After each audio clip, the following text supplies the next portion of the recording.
InsyaAllah.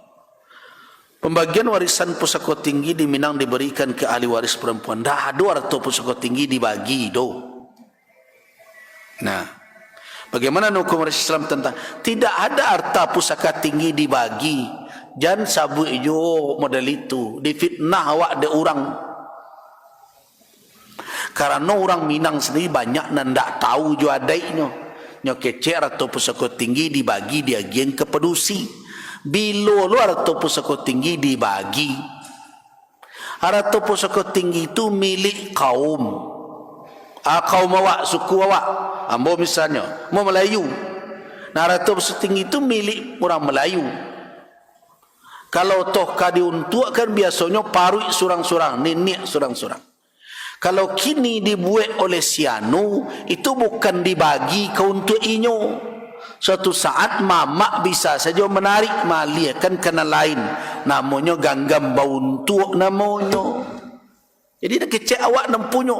Kalau awak nempunyo dia bisa awak menjual, tidak bisa.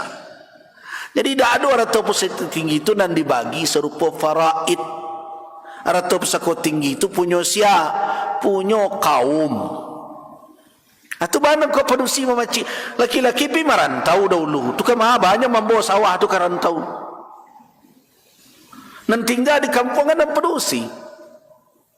Nah, tapi dia kau punya tidak. Pedusi dan berkuasa indah mamak dan matur. Mamak pedusi laki-laki. Ya sudah. Jadi tidak ada sebenarnya di Minang tu matriarkat. Kan orang kan tadi mengecekkan berkuasa perempuan di mana.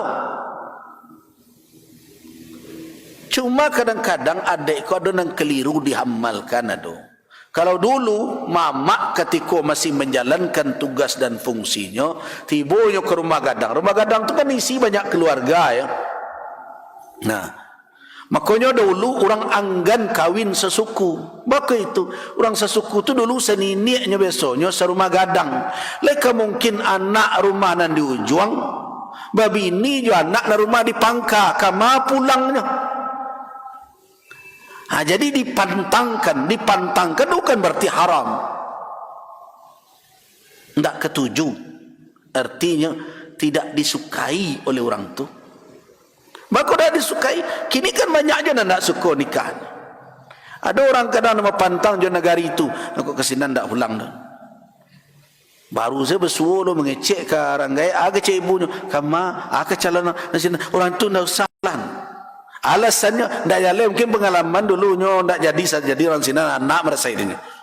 Nah, jadi ada saja orang berpantang model itu. Dan kenapa dahulu dipantangkan orang? Kalau itu kok bercakapnya bako, rumah tangga kan bisa saya bubarnya kok. Mu orang serumah gadang bersiarak jadinya. Jadi lemahlah hubungan sosial. Atau makanya tak dipilih ada orang Minang dulu kawin sesuku tu cari yang lain balik-balik dapur aja. Bagaimana itu?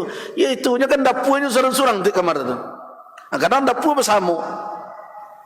Jadi itu makanya tidak dianjur, tidak disukai oleh orang Minang. Pantang. Pantangan itu bukan berarti suatu yang haram. Nah, cuma kadang sebagian orang membawakan haram nikah sesuku, tidak berpantang. Orang Minang berpantang untuk itu. Kenapa? Karena mereka serumah gadang. Susah hubungan nanti. Batangka cie, berserak sadun. Nah, itu nanti dihindarinya. Nah, kemudian apakah nanti orang Minang itu berarti melanggar agama? Tidak ada yang melanggar syarak. Dalam kewarisan tidak ada yang melanggar syarak. Perusi kau nama punya indak, nama punya kaum. Cuma perusi mamacinya. Kenapa? Karena mereka ada di kampung, mereka ada di rumah. Kalau tu ada di rumah laki-laki, nyo pulang ke rumah bininya, di rumah gadang orang. Tidak mungkin sawah. Orang gayanya nyangkut ke situ, tidak punya inyo doh. Nah, itu sebenarnya masalahnya. Jadi orang Minang tidak berlaku bagi dia matrilineal dalam kenasaban. Jadi ini kecekkan garis keturunan ibu itu sebagai ukuran segala tidak ada. Nasab orang Minang tetap ke bapa. Kesukuan orang Minang sukunya ke ibu. Suku jangan difahami menyangkut nasab padanya. Jadi berbeda Minangkabau. Suku tu tak berkait jo nasab. Suku tu adalah lembago nan dijago berdasarkan kepada garis keibuan. Garis keibuan itu bukan terkait dengan nasab, tapi untuk koordinasi kesukuan. Nah, suku. Jadi orang Minang tak usah nyabut materi linear, materi akad lain. Bari Minangkabau bernasab ke bapak bersuku ke ibu, selesai masalah. Apa dan suku? Suku itu adalah ikatan kekerabatan rahim yang dijago oleh orang Minang. Barang kau itu nan dipertahankan supaya nyo saling menjago dahulunya laki-laki meninggalkan kampung. Supaya nyo saling menjaga satu sama lain. Karena yang laki-laki tradisi di Minangkabau dulu merantau, karatau medang di ulu. Buah babungo balung kerantau bujang di ulu, berdahulu di rumah paguno balun, kan begitu. Nah, mereka kan saling menjaga satu sama lain. Nah, ikatan apa? Ikatan rahim itu yang dipertahankan. Jadi itu tidak ada yang bertentangan dengan syarak. Warisan tidak dibagi menjadi milik kaum sadonya. Siapa yang mengatur? Mama nanti. Tu sawah nan di lurah. Sianu tahun kini membuat. Nah, tahun lalu kan sianu. Ya hidupnya kini lalapang. Kini itu nan tak berjalan. Jadi pada prinsipnya benar. Sawah milik bersama dikelola oleh orang nan membutuhkan. Siapa mengawasi hari-hari? Mande soko. Mande soko tu dan sabut bundokan doang 5 pe rumah nang gadang tu. Di bundokan doang banyak tugasnya. Tak sekadar berbaju-baju bertikulu, berkeluk tanduk, pakai baju bersibar. Bundokan doang itu pengkader calon pemimpin di kaum. Menjadi penasehat anak kemenakan cucu-cucunya di rumah gadang. Itu karajo bundokan doang tu. Nah, termasuk juga sebagai tampik menitip kunci dek mamak, karena tak mungkin dia bawa ke rumah bininya tu. Nah, nan tua kalau nama megang. Kalau ada tamu datang, lumbuang mana harus dibuka? Mamak napa kan? Kan biasanya di rumah gadang ada lumbuang di mungkoni. Lumbuang menamo masing-masing. Lumbuang setangka lapa tak pernah dibuka kecuali di musim paceklik. Padi yang diletakkan di sini itu sebagai antisipasi keadaan. Ada lumbuang sebayau-bayau, ada setinjau lawi dan berbagai macam. Bila dibukanya, mama ada marahkan. Untuk hari-harian, makanya mama itu kalau duduknya, maduknya ke mak.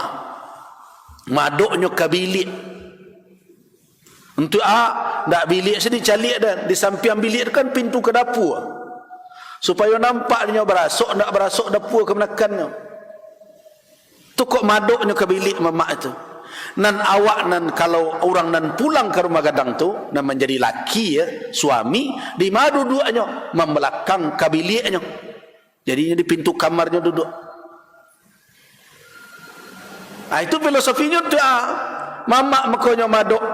Nan pertama wilayah nan di rumah gadang nan sapaki budak maimbau itu salajang kudo malari itu salita kuncang melopek itu wilayahnya dak ada wilayah orang Semando dulu.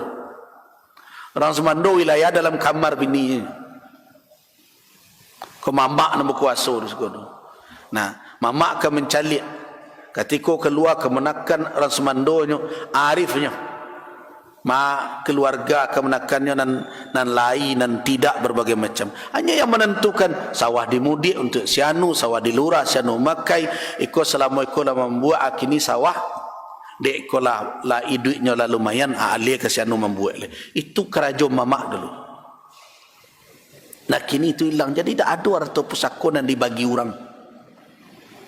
Nah bahkan harta nan habis pun kan kecil orang ada orang nan punah. Dan punah itu ada babalahan, ada orang kabuli dan berbagai macam. Indak nan sejangka, ada nan seto, ada nan setampuk dan berbagai macam.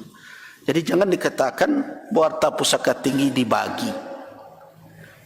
Nah, wanita yang ndak bundo kanduang atau mande soko memaci amanah dari mamak kepala wari sampai mengkader pengulu. Kini bako dak jalan kaderisasi pengulu karena nan mande soko tadi nan ndak bergerak. Dahulu bundo kanduang itu kalau sekian banyak kemenakan di antara pakaian pengulu itu apa ada ibu-ibu tungke. Di sampingnya berdeta, di sampingnya baju, tapi ada nan rutin di bawahnya dek pengulu tungke. Itu indak mudo, indak tua pengulu biasanya tungke permainan tangannya. Nah, salah satu contoh tanda mengisyaratkan biasanya seorang pengulu kalau mengkader kemenakannya kok banyak gak 10-20 orang sianan patut dijadikan sebagai pelanjutnya sebagai apa biasanya nyobawa pai parale nyobawa pai ba acara. Nah beko kalau ada paralunya tungke di pacian dek kemenakan itu. Nah itu mande soko bundo kanduan di sinan arifnya tuh siana nacok di bawahnya, siana nacok memacik tungkeknya. Maka di situ kecek dalam aiko nang kadernya kau. Nah, ketikalah tampak lah babake serupa itu, mulailah bundo kanduan mendidik kader dan surang tu. Mulai dari dari caro dalam kehidupan. Piriangnya lah dipalainkan doh. Duduknya lah diperbedakan supaya nya mulai berwibawa di tengah nan lain nan sebaya aja nyo. Agini lah ya do bundo kanduang ngarajan serupa itu. Bundo kanduang ini kan abi dia foto-foto. Nah, kayak di kulit tanduk, kayak baju hitam lah. Tugas itu nanti kerajokan di bundo kanduang di kaum. Jadi bukan pemiliknya, tapi sebagai titipan amanah. Nah, makanya mempuro aluang bunian. Nya nama macikan itu. Sianan mau untukkan mamak kepala wari. Itu nama menentukan. Biasanya mamak bertanya ke bundo kanduang ke mande soko bako itu. So inyo nama doi setiap hari gitu. Jadi kecil jo atau pusako tinggi dibagi because sudah itu dijualnya. Bolo sudah itu. Di malu ada atau pusako tinggi dibagi. Tidak ada dibagi. Dia hanya diuntukkan. Membuat sianu itu namanya ganggam bauntuk. Bukan dalam makna memiliki. Allahu a'lam. Kita cukupkan sampai di sini. Banyak maaf. Wafakanallahu wa iyyakum lima yuhibbu wa yarda. Wassalamualaikum warahmatullahi wabarakatuh.